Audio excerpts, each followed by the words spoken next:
चलिए बच्चों, तो 2023 का पेपर हम लोग स्टार्ट कर रहे हैं अब यहाँ पे जहाँ से छोड़ा था। लास्ट क्लास में हमने क्वेश्चन नंबर 13 तक कर लिया था, 13 का अथवा भी कर लिया ना बच्चों। आधारभूत अनुपातिकता प्रमेय का कथन भी बताया था और इसका ये उदाहरण दिया गया है, हल सवाल दिया गया, ये भी कर लिया। चलिए सवाल नंबर 14 करते हैं। बिंदु 4, 6 और 6, 8 के बीच की दूरी ज्ञात करिए। चलिए बहुत सरल सवाल करिए, बिंदु सूत्र लगाइए, दूरी सूत्र लगाइए। चलिए देखिए बच्चों, तो इस तरीके से करेंगे। दूरी सूत्र x2 माइनस x1 का square plus y2 minus y1 का स्क्वायर, 6 माइनस 4 का स्क्वायर प्लस 8 माइनस 6 का स्क्वायर, और आपके पास उत्तर आ रहा है 2√2 इकाई। आ गया क्या? बिल्कुल सही। अगला सवाल ज्ञात करिए मध्यबिंदु का।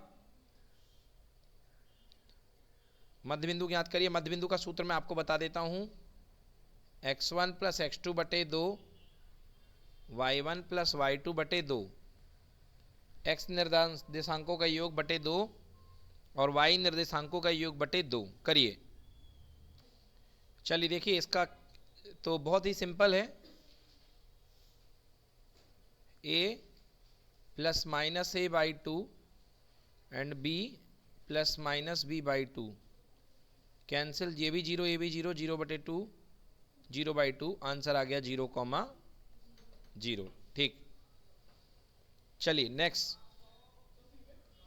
Question number 15। क्वेश्चन नंबर देखिए 15 जो है, tan a का मान है 4/3, tan a का मान 4/3। तो बताइए tan a का मान कितना दिया है? 4/3। कितना दिया है? 4/3। और निकालना क्या है? sec a और cos a। ऐसे क्वेश्चन हमने किए कि नहीं किए? तो सबसे पहले क्या बनाएंगे हम लोग? त्रिकोण बनाएंगे। यहाँ पे त्रिभुज बनाया हमने और यहाँ पर हमारे पास tan a equal to 4/3। tan theta क्या होता है? लंब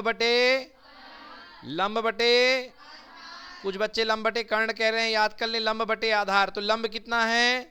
4। लंब कितना है?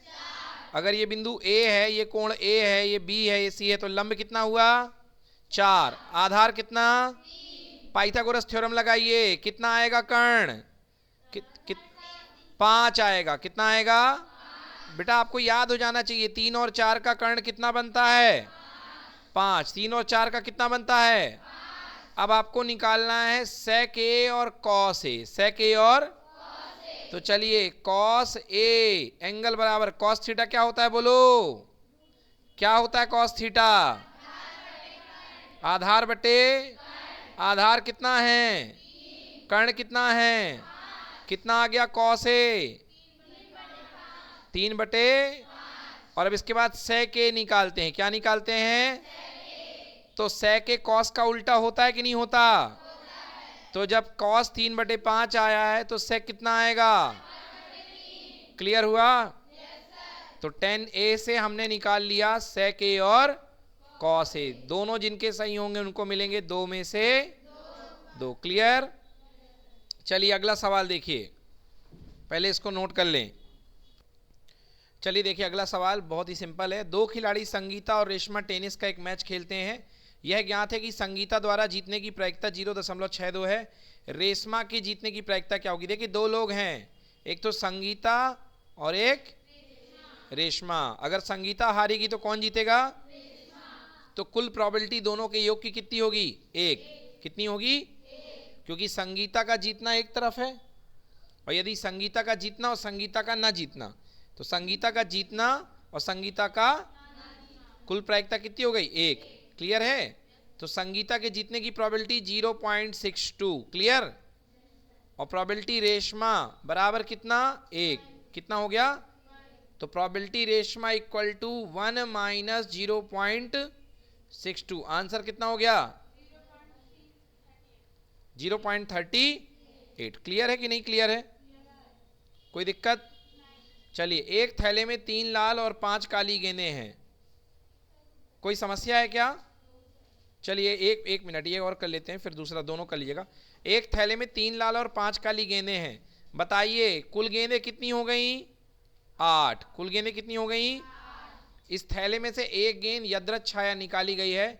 इसकी प्रायिकता ज्ञात कीजिए कि गेंद लाल हो। क्या हो? गेंद। तो प्रायिकता लाल गेंद निकालने की बराबर नंबर ऑफ लाल गेंद बटे नंबर ऑफ सारी गेंद। बोलो पढ़ाया गया कि नहीं पढ़ाया गया है ना। वांछित घटना बटे सभी घटनाएं, हाँ या ना। तो वांछित घटना लाल गेंद के कितने बिंदु हैं 3 और कुल बिंदु कितने हैं, तो प्रायिकता क्या हो गई 3/8। 3/, नोट करें।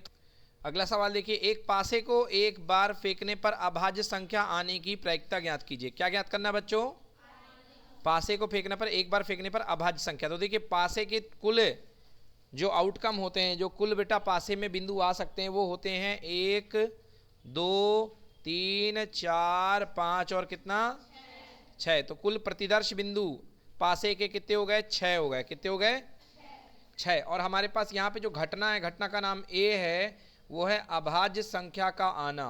कौन सी संख्या, अभाज्य संख्या का आना। तो बेटा यहाँ पे जो हमारे पास अभाज्य संख्या है पासे को फेंकने पर, अभाज्य संख्या कौन कौन सी है 2 3 और कौन सी 5। पता है कि नहीं पता। अभाज्य संख्या मतलब खुद से और एक के अलावा किसी से विभाजित ना हो। तो यहाँ पे 2 3 और 5। तो बताइए अभाज्य संख्या के संगत कितने बिंदु हैं, कितने बिंदु हैं। तो आपको प्रायिकता निकालनी है, ए की प्रायिकता घटना की बराबर एन ए घटना के संगत बिंदु बटे कुल बिंदु, हाँ या ना।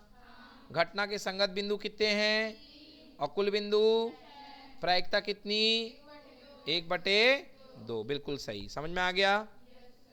अगला सवाल देखिए, एक डिब्बे में 5 लाल 8 सफेद 4 हरे कंचे हैं। कितने कंचे हैं 5 8 और 4 हरे हैं बेटा। 5 लाल हैं 8 सफेद हैं और 4 कितने हैं हरे। तो बेटा सबसे पहले कुल बिंदु निकाल लो। एन एस बराबर 5 धन 8 धन 4, 8 4 12, 5 कितना हो गया 17। मतलब कुल हमारे परिणाम कितने हो गए 17। कुल परिणाम कितने हो गए 17। डिब्बे में से एक कंचा यदृच्छ छाया मतलब बिना देखे निकाला जाता है। सफेद कंचा मतलब घटना क्या है, सफेद कंचे का निकलना। सफेद कंचे का ए बराबर सफेद कंचे का निकलना। बहुत ही सरल सवाल, बताओ ए कंचे के कितनी चॉइस है हमारे पास, बोलो कितने कंचे हैं 8। तो भैया हमारे संगत बिंदु कितने हो गए 8। तो ए की प्रायिकता बराबर घटना के पक्ष के बिंदु बटे कुल बिंदु। बोलो घटना के पक्ष के कितने बिंदु, कुल बिंदु। प्रायिकता क्या आ गई, आपको कितने मिलेंगे 2 में से 2। ऐसे सरल सरल सवाल आते हैं, नोट करिए। अगला क्वेश्चन क्या कह रहा है, धरती पर एक मीनार ऊर्ध्वाधर खड़ी हुई है। धरती के एक बिंदु से जो मीनार के पाद बिंदु से 15 मीटर की दूरी पर है, मीनार के शिखर का उन्नयन कोण 60 डिग्री है। कितना है 60। तो ये देखिए यहाँ पर धरती पर एक मीनार ऊर्ध्वाधर खड़ी हुई है। ये पाद बिंदु है बेटा, यहाँ से इसको P मान लो। मीनार का ऊपर का जो कोण है कितने डिग्री पर है बेटा 60। मीनार का ऊंचरी बिंदु जो है 60 और यहाँ से लेकर के यहाँ तक की दूरी कितने मीटर है 15 मीटर। कितने मीटर है, आपको कह रहा मीनार की ऊंचाई ज्ञात करना है। क्या ज्ञात करना है मीनार की ऊंचाई। तो मीनार की ऊंचाई आपने h मान ली, बोले ठीक है। अब ध्यान से देखिए इस कोण के लिए जो h है ये क्या है लंब है। क्या है, और ये जो 15 मीटर है ये क्या है, तो बेटा लंब और आधार में जो रिलेशनशिप होती है वो क्या होती है tan थीटा। क्या होती है, तो tan थीटा बराबर लंब बटे आधार। तो tan 60 डिग्री बराबर लंब कितना है बेटा h, लंब कितना है और आधार कितना है 15। तो tan 60 हो गया बेटा √3 इक्वल टू h/15 हो गया। तो h इक्वल टू कितना हो गया 15√3 मीटर। क्लियर बच्चों, तो आंसर नोट कर लीजिए h इक्वल टू 15√3 मीटर। चलिए देखिए आंधी वाला सवाल, कौन सा वाला, आंधी आने से एक पेड़ टूट जाता है और टूटा हुआ भाग कुछ इस तरीके से मुड़ जाता है कि पेड़ का शिखर जमीन को छूने लगता है और वह 30 डिग्री का कोण बनाता है। बच्चों देखो ये अपने पास शुरुआत में पेड़ था, क्या था ये शुरुआत में, फिर एक दिन आंधी चली तो ये पेड़ टूट गया और यहां से टूटा, ठीक है, यहां से टूट गया। और ये बेटा ये जो हिस्सा है ऊपर तक का हिस्सा मान लो ये ए है। क्या है ये टूट करके नीचे गिर गया। अब ये टूट करके नीचे गिर गया तो इस पॉइंट का नाम हो गया बी। क्या नाम हो गया, ठीक है। अब कह रहा टूटा हुआ भाग जमीन को छू लेता है और यह कोण थीटा डिग्री बनाता है। तो ये जो टूटा हुआ भाग है थीटा नहीं 30 डिग्री, कितने डिग्री 30 डिग्री कोण बनाता है। ठीक है बेटा, ठीक है। तो मैं मान लेता हूं बेटा इस टूटे हुए भाग की लंबाई यहां से टूटा है सी पॉइंट से, किस पॉइंट से, तो अगर यहां इसकी लंबाई x है तो यहां भी कितनी होगी, क्योंकि जितना ऊपर से टूट के गिरेगा उतना ही लंबा तो रहेगा यहां, हाँ या ना। तो ये x लंबाई इसकी गिर गई नीचे, क्लियर है। पेड़ के पाद बिंदु की दूरी जहां पेड़ का शिखर जमीन पर छूता है 8 मीटर, मतलब ये बेटा पेड़ का जो फुट है पाद बिंदु से लेकर के यहां तक की दूरी कितने मीटर है, 8 मीटर है। क्या कहा जा रहा है बताइए, पेड़ की ऊंचाई ज्ञात करना है, पेड़ की, चलिए पेड़ की हमको ऊंचाई ज्ञात करना है। बच्चों ये जो दूरी है इसको ले लीजिए आप सी, ये दूरी भी हमको नहीं पता है ना, तो ये दूरी हमको निकालना पड़ेगा। देखिए इस कोण के लिए जो सी डी है ये क्या है, लंब है कि आधार है, और ये डी भी क्या है, आधार है। तो हम कौन सा थीटा लगाएंगे, टेन थीटा, कौन सा थीटा, तो टेन थीटा बराबर होता है लंब बटे आधार, होता है कि नहीं होता। तो टेन थीटा बराबर लंब बटे आधार, तो यहाँ पे टेन कितने डिग्री 30 डिग्री। बोलो लंब कितना है, सी डी, कितना है लंब, आधार है डी बी यानी कि 8 मीटर है कि नहीं है। तो टेन 30 का मान 1/√3 बराबर सी डी बटे कितना 8 का गुणा कर दीजिए, आंसर आ गया 8 बाई बराबर कितना, तो सी डी बराबर 8/√3 मीटर, सी डी बराबर 8/√3, ये आ गया सी डी। अब बेटा यहां से ये लंबाई जो है x है, क्या है ये लंबाई x है, ठीक है। अब हमको सी डी मिल चुका है, अब हमको निकालना है x, क्या निकालना है, देखो ये 8 है, ये वाली दूरी कितनी मिल चुकी है 8/√, अब हमको x निकालना है। तो ध्यान से देखो इस कोण के लिए जो x है वो लंब है कि कर्ण है, कर्ण है। तो कर्ण निकालने के लिए मैं क्या लगा दूं, साइन थीटा, कितना लगा दूं, या कॉस थीटा, जो भी लगाना है लगा दें। साइन थीटा लगाओगे तो भी कर्ण मिल जाएगा, कॉस थीटा लगाओगे तो भी कर्ण मिल जाएगा, और चाहो तो पाइथागोरस लगाओगे तो भी कर्ण मिल जाएगा। मगर बेटा पाइथागोरस टफ पड़ेगा आप लोग को, थोड़ा सा कठिन पड़ेगा।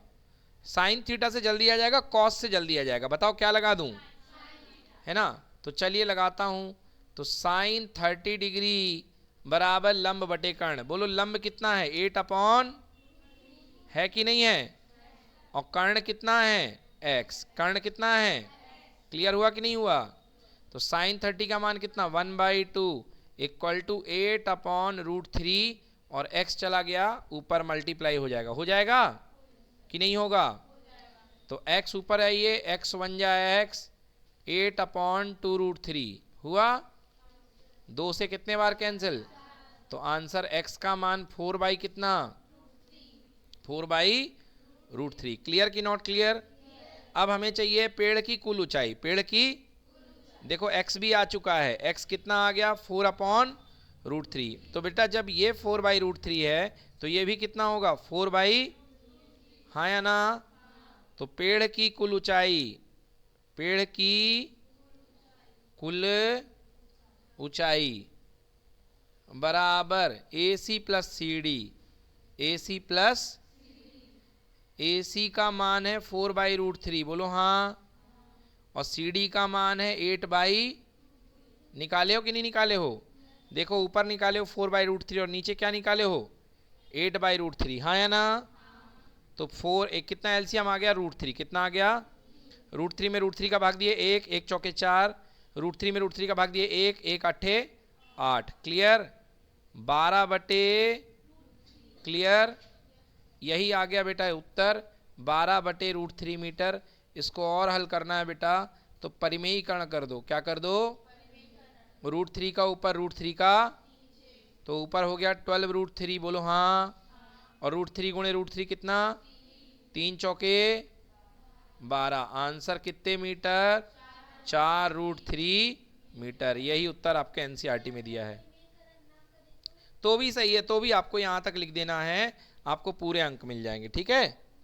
चलिए बन जाएगा कि नहीं बनेगा, नोट करिए।